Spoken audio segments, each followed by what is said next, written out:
Hi everyone, my name is Charlie Puente, and I want to tell you about a story about a young boy named Nate Bronstein. Nate was just 15 years old. He was at a new school in Chicago, was trying to make new friends, was trying to fit in, when some of his friends or classmates decided, you know what, take all forms of social media and decide Nate to tell him to kill himself. Nate was disturbed by this.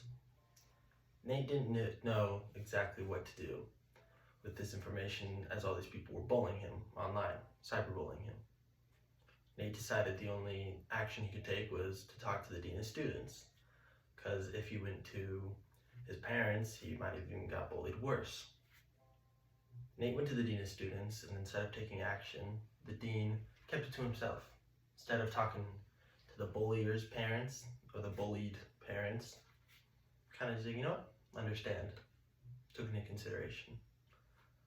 Nate's parents later found him hanging from a shower head a few weeks later. Nate's parents had no idea that he was getting bullied.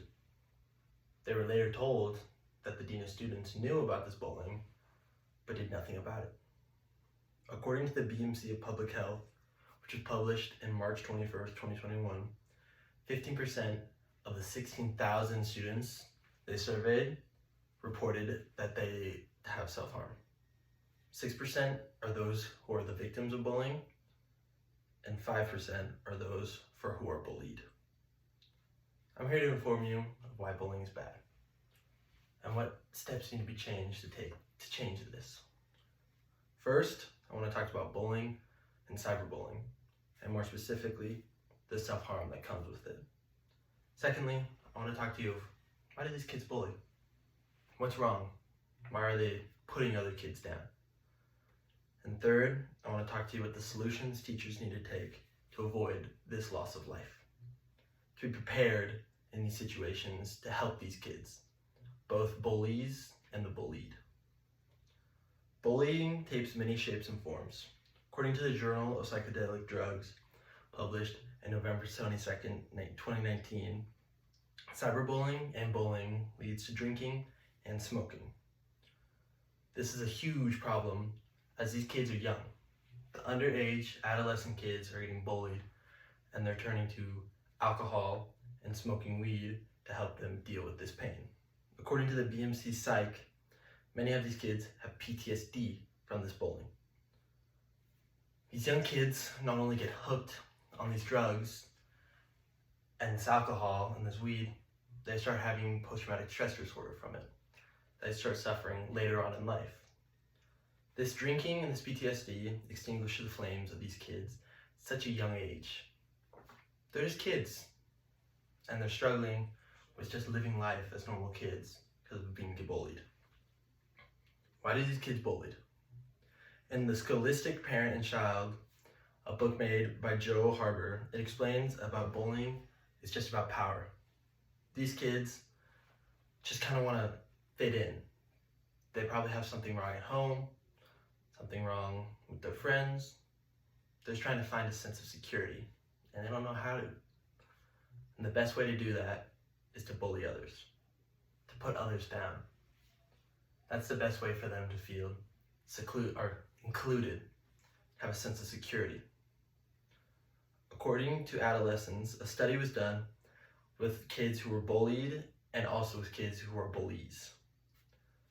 The consensus from all of these kids is that 28% of the people who are bullied or bullies believed that the reason why they bully is because they have low self-esteem. 26% say they bully because they think it's kind of cool.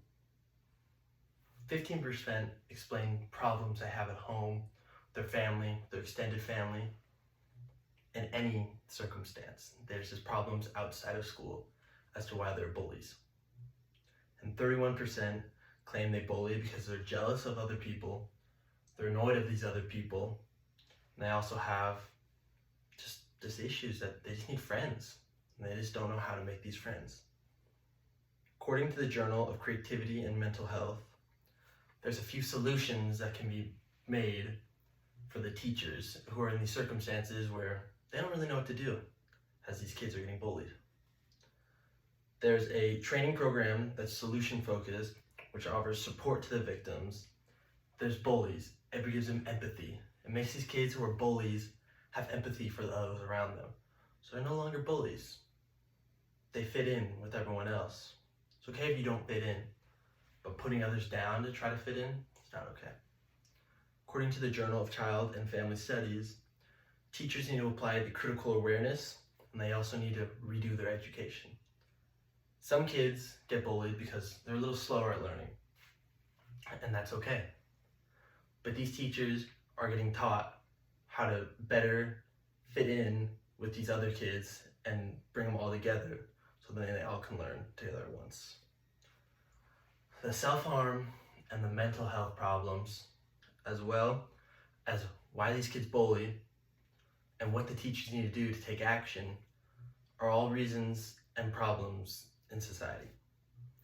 All this together, if you take into consideration those who are bullied, those who are bullies, and you help with the teachers and helping them, those who struggle at home and outside of school, if you put them all together, who can help avoid loss of life, just like a circumstance with Nate.